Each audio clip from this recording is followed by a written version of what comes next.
الايفون الجديد يمكن ما يطلع في المؤتمر، وفي مؤتمر تم تأكيده جديد لسامسونج. ايش الوضع اللي قاعد يصير في عالم التقنية؟ وتيك توك يمكن بتنباع، خلاص قفلوها بتنباع، وجامين ينافس انتل في المعالجات، بس ما حد فكروا مين اصلا هذا الشخص. السلام عليكم ورحمة الله وبركاته، أخوكم فيصل السيف وحلقة جديدة من أخبار أول بأول في التقنية والعلوم. أبدأها بالخبر الأول، وأكيد البيكسل قادم بنسخته الخامسة اللي نوعا ما محبطين بالخصائص حقتها أنها ما حتكون أقوى شيء بل حتكون متوسطة. بيّن أحد مذيعي الأخبار المكسيكيين صورة لنفس شاشات البيكسل 5 المسربة تبين الخصائص اللي موجودة فيه والسعة التخزينية ل 128 جيجا بايت، وأيضا يبين لنا أنه جوجل ما زالت مهتمة مو بالخصائص بل بالخوارزميات وأيضا بالبرنامج والسوفتوير الأساسي للجوال، وبالتالي هم نعم أقوياء بشكل جدا كبير، وقاعد يطلعوا صور خرافية من خلال نفس الخوارزميات كيف يتبنوها في كاميراتهم، فواضح أن أمورهم طيبة، فهم مهتمين أصلا في هالبكسلات. على فكرة نسيت خبر مهم أذكره في المقدمة حقت الحلقة، اللي هو عن التهريب اللي صار في أحد مطارات الولايات المتحدة الأمريكية، وكان لهم في المرصاد مفتشين الجمارك وصادروا حوالي 2000 حبة سماعات ايربودز برو مغشوشة. نعم يعني معليش أنا انصدمت من الخبر أول شيء، بعدين ما تأكدت أنه حقيقة، ولقيت انه فعليا رابط من موقع الرسمي او من الحساب الرسمي حقين نفس السكيورتي اللي موجودين على الحدود، وللأسف يحسبوا انه ما في احد يسوي سماعات زي كذا غير ابل ونفس الايربودز. هذه سماعات رسمية من ون بلس. نعم، فواضح انه بيصير قروشة كثير على هالموضوع، بس الغريب انه يحطوه على تويتر والناس شوفوا ردود الناس اللي موجودة على تويتر. الله يعين يا رب العالمين. فأوكي، الولايات المتحدة الأمريكية، وواضح انه موضوع ضد الصين والتقنيات اللي موجودة في الصين قاعد يخرب وقاعد يكبر بشكل جدا كبير. موضوع مو على هواوي، اي شيء يجي جنب اشياء تشبه اجهزة احد الشركات، ما ابغى اقول، بنقولها باخر حلقة. الجوال المجنح اللي بيجي من LG تسرب في فيديو جديد يبين لنا انه شاشتين، الشاشة الامامية هي اللي تطلع وتسير بالعرض، وعندكم كمية حركات تقدروا تسووها بهذا الجوال مو طبيعية، وبالفعل فكرة مختلفة. ما ادري عن تقبل هذه الفكرة بوجودها بالعالم الواقعي، لانه ايضا البرمجيات او بالاصح التطبيقات لازم هي نفسها تستغل هذه الشاشات. احد الصور بينت لنا سباق سيارات كأنها لعبة اسفلت على نفس هذا الجوال، وماسكين الشاشة العرضية الأمامية بالعرض أو الشاشة الأمامية بالعرض، وقاعدين يلعبوا سباق، وفي الشاشة اللي ورا الطولية صارت طالع الخريطة حقت المسار، على أساس مرة أنا كنت منشغل على الخريطة وأبغاها بشاشة الحالة. ما أدري فيني حس انتقاد كثير في هذه الحلقة وبتستانس واضح. المهم هالجوال ما أدري كيف بيطلع من شركة للأسف تأخرت في قطاع الجوالات، صارت مصنعة لكثير من تقنيات الجوالات، اختفت بشكل جدا كبير عن اصداراتها الاساسيه، والحين يجي يطلعونا فكره مختلفه ما ادري ايش يبغوا من وراها. واجمل حاجتين وصلتنا الاسبوع اساس ابدا المراجعه عليها، ال RTX 3080 من نفس انفيديا، وايضا نفس لوحه المفاتيح اللي من هايبر اكس، واخيرا جالها دعم اللغه العربيه out of the box على طول. نتكلم عن الهايبر اكس الوي اوريجين كورز، فاللغه العربيه مدعومه في لوحه المفاتيح زي ما انتم قاعدين تشوفوا في الفيديو امامكم. الفكره انه ايضا الواح المفاتيح البروفيشنال من هايبر اكس صار فيها لغه عربيه، فاشياء كثيره تحت المراجعه باذن الحكومه الصينيه تبين انه في اتفاقيه قريبه جدا حتصير ما بين نفس شركه بايت دانس الصينيه وشركه امريكيه لتمكين بيع تيك توك واعماله في الولايات المتحده الامريكيه، ولكن اكدت الحكومه الصينيه ان الالغوريثمز الخوارزميات لن تكون مشموله في نفس موضوع البيع. عاد الحين ما أدري واقعية هذا الأمر، لأنه الخوارزميات هي سبب انتشار تيك توك، وبالتالي تيك توك صاير إدمان بشكل جدا كبير لفئة المشاهدين المستهدفين، وهنا نعرف أن الخوارزميات هي اللي لعبت الدور الأساسي في هذا الانتشار. كيف تتم عملية بيع ما أدري، أصلا ما بيجي من المهلة إلا كم ساعة وقت ما أنتم قاعدين تشوفوا هذه الحلقة، والمفروض بكرة يوم 15 سبتمبر نعرف بالضبط مع مين تمت الصفقة، وعلى الأقل يوم 16 سبتمبر، لأنه نعرف أنه مايكروسوفت انسحبت من الصفقة، وأوراكل هم الحين اللي المفروض الرابح الأكبر في إتمام هذه الصفقة لو تمت ما بين تيك توك وبين الشركة أوراكل عاد عارفينها حقت نتوركس وشبكات وأشياء ضخمة، وعندهم بزنسز جدا كثير، فحيستفيدوا بشكل مو طبيعي من الذكاء الاصطناعي وتمكين الخوارزميات حقات تيك توك فيه. اتوقع سامسونج تأكد مؤتمر جديد حيكون بتاريخ 23 سبتمبر.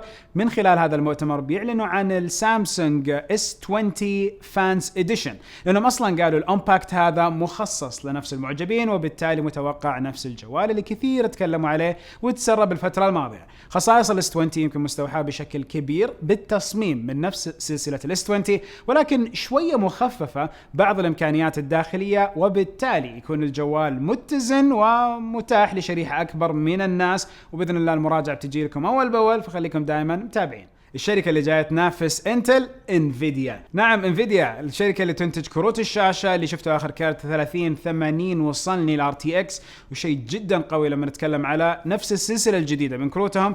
هم نفسهم الفائزين، وحيتمموا صفقة ب$40 مليار لشراء شركة آرم من سوفت بانك. لو نرجع في التاريخ شوي، نفس الوقت اللي تم شراء آرم من سوفت بانك وقتها كانت انفيديا تسوى حوالي $30 مليار، والحين انفيديا تتجاوز قيمتها أكثر من $300 مليار، وهم اللي شروا آرم اللي وقتها شروها سوفت بانك. بعد شوفوا الزمن كيف. وبهذه الطريقة نعرف انه آرم اللي كثير من شركات العالم حاطة عيونهم على معالجاتهم القادمة، منها شركة آبل وأيضا شركة سامسونج، يمكن يكونوا منافسين بشكل جدا قوي لإنتل اللي حتبدأ معالجاتها تختفي من بعض الأجهزة بعد 3-4 سنوات بشكل صادم. ليش؟ لأنه الناس تبغى المعالجات مضبطة لنفس الجهاز، وليس يعطوا معالج هم يضبطوا الجهاز عليه. نجي للأخبار حق شركة آبل، وأول خبر جدا يحمس إنه آبل عطت الضوء الأخضر لشركة جوجل، أو بالأصح ستاديا من جوجل، وأيضا لإكس كلاود. المنصتين هذول من مايكروسوفت ومن جوجل حيتم إتاحتهم على نفس متجر التطبيقات حق آبل، وبالتالي نعرف إنه الألعاب عن بعد أو الألعاب باستغلال السحابة حيكون ممكن أيضا عن طريق جوالات الآيفون ومنظومة أجهزة آبل بشكل كامل. هالأمر هذا كان مشكوك إنه يصير، لأنه آبل عندها سياسات جدا قوية من ناحية وجود تطبيق على متجرهم. هالتطبيق يمكن تحميل ألعاب خارج منظومة المتجر نفسها، فيكون داخل تطبيق ثاني غير نفس متجرهم. والاتفاقية اللي حتصير عشان ستاديا وأيضا إكس كلاود حتؤكد إنه إذا أحد يبغى يحمل تطبيقات على نفس هذه المنصتين أو ألعاب يتسلى فيهم على المنصتين، لازم تكون من خلال التطبيق الأساسي حق آبل، ونتكلم على متجر التطبيقات الأساسي. فنعم الشكوك كانت في محلها، ولكن جوجل ومايكروسوفت أكيد مشيوا مع الموضوع وخلوا آبل تمشي السياسة حقتها، إنه الظاهر ما ودهم يصير فيهم زي فورتنايت. أكيد فورتنايت أبيك جيمز عارفين الوضع مزري، نشوف بعد كم بياخذ آبل منهم. نجي لمؤتمر بكرة والأشياء المتوقعة فيه. بالتأكيد متشوقين لآيفون جديد، أتمنى أنهم يعلنوا عليه. إذا ما تم إعلان عن آيفون جديد حيكون الأمر بتشويق للمؤتمر الأساسي اللي يعلن فيه عن الآيفون 12 والسلسلة الكاملة حقته.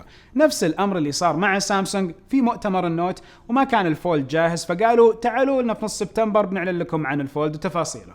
هالأمر يمكن يكون محبط، لأنه كل سنة متعودين في شهر سبتمبر يعلن عن آيفونات جديدة، ولكن يظل الجائحة اللي جات على الأرض هذه السنة خلت كثير من الشركات تتأخر في خط الزمن إلى المنتجات حقتها، لأنه المصانع في الصين تأثرت بشكل كبير. أرجع للمؤتمر. طيب وش متوقعين يطلع فيه؟ هيكون في ساعتين، ساعة آبل الإصدار السادس حسب التوقعات اللي فيها حساسات إضافية، وأيضا حيكون في نسخة مخففة من الساعات تنطوي تحت اسم SE زي جوال الآيفون SE. حيكون في ساعة SE، وبالتالي هالساعة يمكن بعض الحساسات والمزايا حتكون أقل فيها، قدرة البطارية أقل فيها، ولكن السعر حيكون أقرب لشريحة من الناس تكون أكبر من الشريحة اللي لازم تدفع $2000 على الساعة. هنا نتكلم على شيء جدا حسن. برضو متوقعين ايباد اير اللي هو النسخة الأخف الأقل من الايبادات، لأنه لا ننسى دائما عندنا منتج وفي عندنا الايباد اير اللي هو تحت المنتج الأساسي، والايباد برو فوق المنتج الأساسي، زي الماك بوك، ماك بوك اير، وأيضا ماك بوك برو. فهذه تلاقوا نفس سياسة الأسماء موجودة عند آبل في بعض منتجاتها. أما من ناحية الجوالات فعندكم الجوالات والإس إي، وعندكم الساعات ومتوقع لها اس اي. ارجع لنفس الايباد اير واقول انه حيكون ايضا في خصائص جدا رايقه. اتمنى بس الحواف تكون زي حواف الايفون وتتبع النهج الحواف الثابته. وهنا نطلع من دائره انه لازم هالحواف تجي مع نسخه البرو، ونعرف انه في شيء رايق من ابل. ابل 1 ايضا متوقع الاعلان عنها، وهي خدمه موحده للاشتراكات. فبدل ما الناس تكون مشتركين مثلا في ابل ميوزك، ابل تي في، ابل اركيد وغيرها من خدمات ابل، ابل 1 تشمل مجموعه من هذه الخدمات، وبالتالي اشتراك واحد يتمم لك الامر كله وحسب الباقات اللي حيتم اعلانها من شركه ابل. ايضا متوقع يعلنوا عن الاي او اس 14 التواريخ الرسميه لتحديث الاي او اس 14 على الايفونات، وايضا النسخ الجديده من الانظمه التشغيليه على الايباد، على الابل تي في، وبرضه ما ننسى الماك او اس. واعلان الاسم الجديد لا اعلنوه خلاص، اوكي متى النسخه الجديده بلا صح يمديكم تحميلها. هنا نتكلم على الاير تاجز. الاير تاجز برضه قادمه من ابل، متشوقين لها، والمؤتمر حقهم حيكون له بث مباشر. الحين لو صح الامر وكان في احباط لانه ما يطلعوا ايفون، على الاقل اذا حضرتوا البث المباشر باذن واحد احد حنعرف انه في مجموعه ضخمه من الناس بيفوزوا معنا في التعليقات. فقط تابعوا التعليقات، حيكون فيها اشياء جدا كبيره، وفريق تكبلز معاكم مباشره. بحط لكم رابط البث المباشر، حطوا عليه ريمايندر وين ما كنتوا قاعدين تشاهدوا الحلقه، على جوالاتكم، على كمبيوترات، او حتى على التلفزيونات الذكيه. ضبطوا الريمايندر، وان شاء الله اشوفكم وقت البث.